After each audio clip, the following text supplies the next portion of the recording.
What are your views on abortion and why? I'm in support of abortion because it fights against overpopulation. And what about the death penalty? I believe the death penalty should be a choice because if someone's a dangerous criminal, it really doesn't matter if they're locked in for life or if they're dead, as long as they're away from society. So I think we should give them the choice of being either dead or just suffering and rotting away to cell if they prefer that over death. What are your views on abortion and why? I think abortion should be legalized just because I feel like it's a private matter and the government shouldn't infringe on citizens' privacy. But I don't think the government should pay for it unless it's a extraneous circumstance, like the mother is gonna die if we don't get the abortion or if it's a rape case.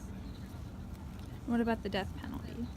I don't think the death penalty will count as justice because if we say the death penalty is justice, then we're just going to be killing everybody who commits a crime, and I don't think that's reasonable. So I think maybe if we are going to administer the death penalty, it should be for high-profile crimes like treason or mass murder. What are your views on abortion and why? Abortion is murder.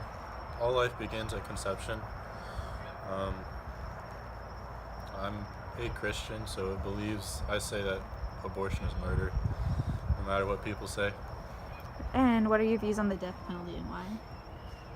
Death penalties should be applied to people who do the most outrageous acts of murder. An example would be the Parkland shooting that killed 17 kids, which he is getting the death penalty in Florida. So I agree with it because it keeps people off the streets that we don't need.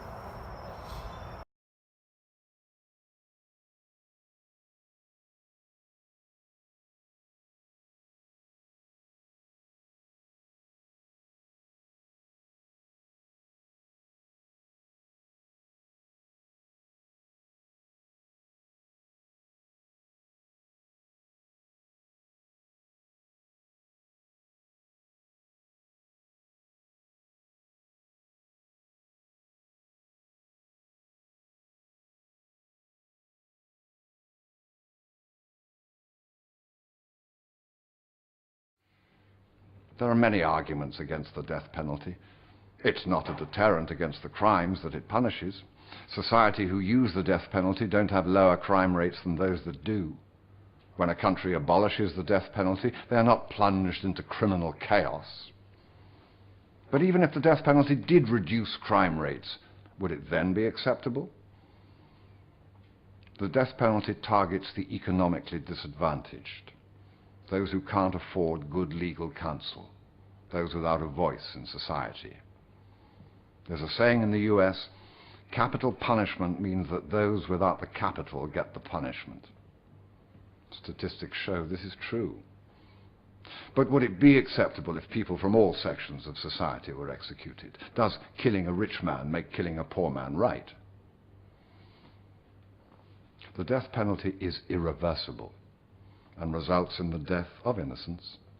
When someone is dead, a retrospective pardon is of little use to them or their family. Since 1990, in China, the Democratic Republic of Congo, Nigeria, Pakistan, Saudi Arabia, Yemen, and the USA, there have been 51 recorded executions of child offenders, some as young as 14 years old. But even if no more innocents or children are killed, should we tolerate the death penalty? The death penalty is never acceptable. It abuses two of our most basic human rights.